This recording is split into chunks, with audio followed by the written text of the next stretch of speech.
Vocal for local के part 2 में अब हम बात करेंगे दो एस्पेक्ट्स पे। पहला एस्पेक्ट होगा कि चाइना सस्ता कैसे है और चाइना प्रोडक्ट सस्ते कैसे हैं, और दूसरा एस्पेक्ट होगा कि मेक इन इंडिया कैसे किया जाए, वो सारे प्रोडक्ट्स को इंडिया में कैसे बनाया जाए। चलिए पहले प्रोडक्ट की बात करते हैं जो कि चाइनीज़ प्रोडक्ट है। ये बहुत ही बड़ी मिसकंसेप्शन है हमारी दुनिया में और हमारे देश में कि चाइनीज़ माल सस्ता और हल्का होता है।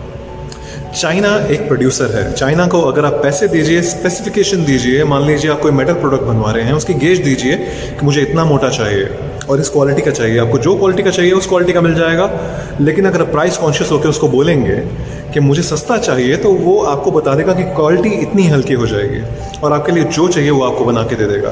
तो चाइनीज़ पॉपुलर सिर्फ इसलिए नहीं है प्रोडक्ट्स क्योंकि वो सस्ते हैं, वो इसलिए भी हैं कि वो आपको स्पेसिफिकेशन के हिसाब से एग्जैक्ट प्रोडक्ट बना के देते हैं, जितना अच्छा चाहिए उतना अच्छा बना के देते हैं। दूसरी बात जिसकी वजह से चाइनीज़ प्रोडक्ट थोड़े सस्ते हो जाते हैं कि वहाँ की लेबर बहुत चीप है। इंटरनेशनल मार्केट में अगर आप कंपेयर करेंगे तो चाइनीज़ लेबर 30% चीपर है क्योंकि बहुत सारे लोग हैं और भाव बहुत कम खाते हैं क्योंकि वहाँ की गवर्नमेंट जो है वो कंट्रोल करती हैं हर चीज़ को। डेमोक्रेसी नहीं है वहाँ पे। दूसरी बात आती है प्रोडक्टिविटी ग्रोथ की, जो कि उनकी बढ़ती रहती है। 2.8% उनकी ग्रोथ है, जबकि आप देखेंगे जापान और अमेरिका की 0.5 से भी कम है। कैसे? कि उनके पास प्रोडक्ट्स जितने भी स्पेयर पार्ट्स हैं वो भी खुद बनाते हैं और उनको मल्टीप्लाई करना ईजी रहता है। मल्टीप्लाई करने के लिए उनकी जो प्राइसिंग स्ट्रैटेजी है बहुत सिंपल है। बल्क में मैन्युफैक्चरिंग कीजिए, प्राइस सस्ता हो जाएगा। और प्राइस सस्ता कैसे रहता है कि वो R&D जो होती है, रिसर्च एंड डेवलपमेंट, उसके लिए बहुत सारी इनोवेशन स्ट्रैटेजीज होती हैं, इसमें बहुत पैसा लगता है। वो सब नहीं करते। मैक्सिमम क्या करते हैं, कॉपी बनाते हैं। एक प्रोडक्ट देखते हैं, वो किसी भी रेंज का प्रोडक्ट हो सकता है, बैग्स हो सकते हैं, इलेक्ट्रॉनिक गुड्स हो सकते हैं, इनफैक्ट बड़ी बड़ी मशीनरी हो सकती हैं। वो सिर्फ और सिर्फ कॉपी पेस्ट करना चाहते हैं। वो वहाँ से स्पेयर पार्ट्स वगैरह बनवाने के लिए ठेका लेते हैं और दुनिया भर की चीज़ें कॉपी कर डालते हैं, तो उनकी R&D कॉस्ट बच जाती है। बल्क मैन्युफैक्चरिंग करते करते एक और स्ट्रैटेजी बनाते हैं, वो जिसको कहते हैं डंपिंग स्ट्रैटेजी, कि चीपर माल बनाओ, मार्केट में फेंक दो, मार्केट को कैप्चर कर लो ऐसे कि आप पे डिपेंडेंट हो जाए मार्केट और अपना प्रोडक्ट ना बना के आपसे ही लेना शुरू कर दे। इसलिए 80% ऑफ इंडिया आज की डेट में डिपेंडेंट है अगर प्रोडक्ट्स की बात करते हैं, क्योंकि सस्ता चाइना से ही मिलता है। इंडिया में पॉसिबिलिटी ही नहीं है उसको बनाने की सस्ता। क्या इंडिया बना पाएगा सस्ता?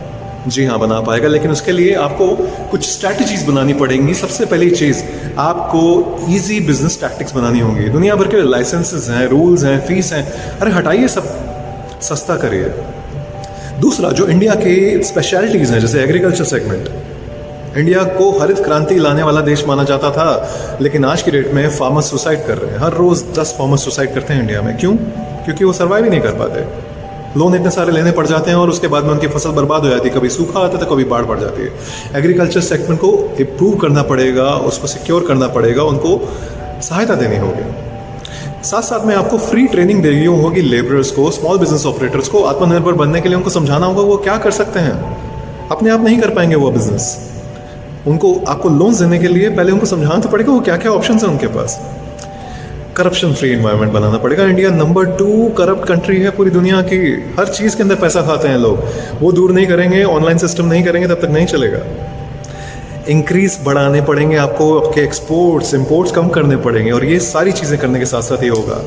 और सबसे बड़ी बात जो पहले ही मैंने करी थी कि ट्रेडर्स को, कंपनीज़ को एक मॉरल रिस्पॉन्सिबिलिटी लेनी होगी और उनको, आपको हमारी गवर्नमेंट्स की तरफ से रिबेट्स मिलनी चाहिए, सब्सिडीज़ मिलनी चाहिए जब वो मेड इन चाइना प्रोडक्ट्स को बहिष्कार करें।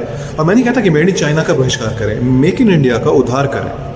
अब मेड इन इंडिया प्रोडक्ट्स को अगर लेकर आते हैं तो उनको कुछ बेनिफिट्स मिलें, तब कुछ होगा। शुक्रिया दोस्तों, फिर मिलते हैं किसी और वीडियो में। Bye bye.